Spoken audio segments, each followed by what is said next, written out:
In southeastern Texas today, in what seems to be an all too familiar pattern, students, teachers, and parents went through the agony of a school shooting. At least 10 people have died, mostly students, 10 more wounded, and a 17-year-old suspect is being held on a capital murder charge.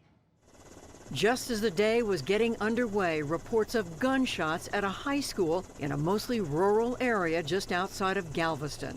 What's going through your mind to know that's happened at Santa Fe High School? I don't know. I don't know. I was ready I was thinking it was going to happen eventually. It happens. It's been happening everywhere. Multiple fatalities were reported after several rounds were fired, with what officials said was the suspect's father's shotgun and .38 caliber revolver. I shouldn't be going through this. It's my school. Like, this is my daily life. I shouldn't have to feel like that. And I feel scared to even go back. Students were moved to locations nearby to reunite with their parents. Just waiting and waiting and waiting, and finally they were leading her out of the school. Thank God she's okay. Injured students and teachers were taken to area hospitals. Texas Governor Greg Abbott said there was one person in custody, and media reports identified him as 17-year-old Demetrios Pagurtzis. He gave himself up and admitted at the time that he didn't have the courage to commit the suicide, that he wanted to take his own life earlier. He added there were two other persons of interest being interviewed. Police also found explosive devices at the school and nearby. Because of the threat of these explosive items, community members should be on the lookout for any suspicious items and anything that looks out of place. In Washington, President Trump said he was monitoring the situation and in touch with Governor Abbott. To the students, families, teachers, and personnel at Santa Fe High, we're with you in this tragic hour, and we will be with you forever. The state's lieutenant governor called on parents to lock away their guns, while the governor said he wants to see new gun laws. Beginning immediately, I'm going to be working with members of the Texas legislature, but also members of our communities across the entire state of Texas. The shooting comes as students were planning to celebrate graduation at that school this weekend.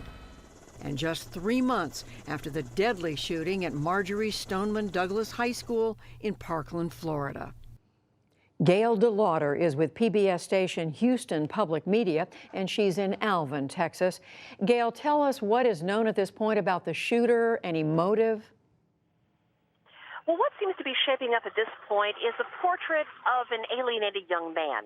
When we first got to the scene earlier today, we talked to a father and son. The son knew the accused shooter well and said the first thing he talked about was a black trench coat he used to wear to school. It's very, very hot here in Houston right now, but this was just sort of his trademark, this black trench coat. He tells about what happened this morning. He saw the young man in the trench coat, then heard the shots ring out, and then students started running from the school at that point.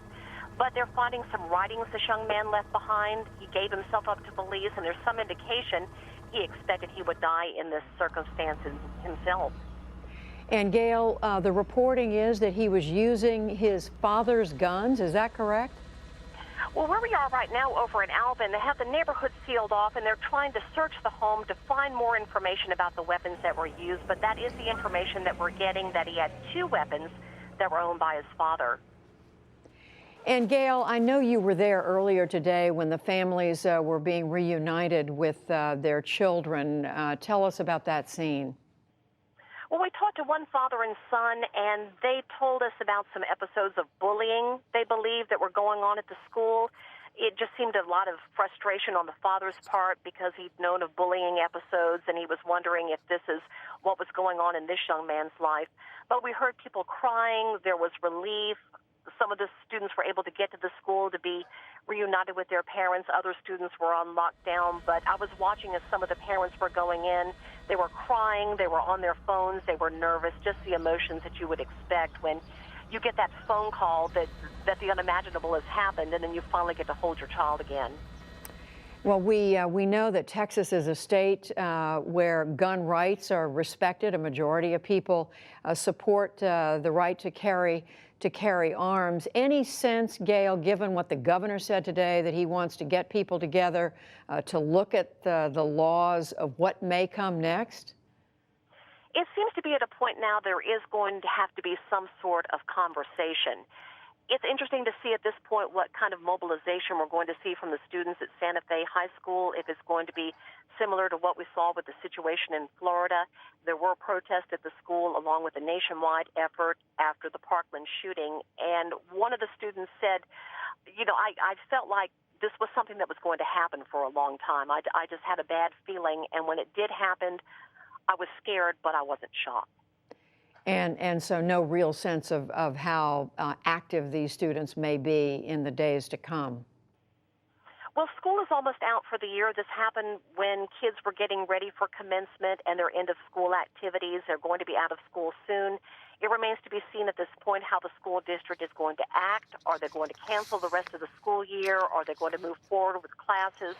So there's a lot of questions at this point. I think everyone is just in the process of dealing with their emotions right now. It is a small community. You have 10 people dead. I'm sure a lot of people in this area are going to be affected by this, or going to know someone or know a family.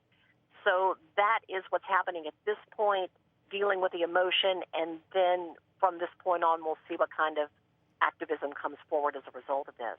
Certainly understandable. Gail DeLauder with Houston Public Media, we thank you. Thank you, Judy.